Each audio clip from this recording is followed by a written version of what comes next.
Sana all. Yes. Diba? Sana all. So, dito ho, kung ganyan kayong kakilatis, kubilatis, sa budget po ng isang ahensya, paano yung iba?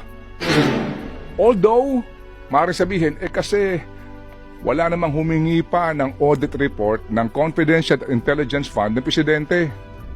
O kaya po ng DOJ o ng sino man pong merong CIF. So siguro, hingi din kayo ng kopya.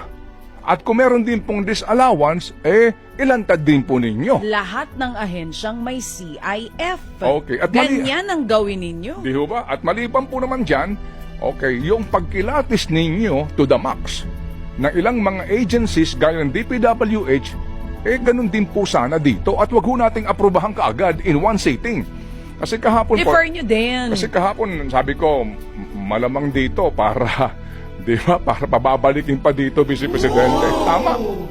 After 5 long hours, hindi ho ba talagang, I move to defer, di ba? Kumbaga, pabalikin pa natin ito, hindi pa tayo tapos dito.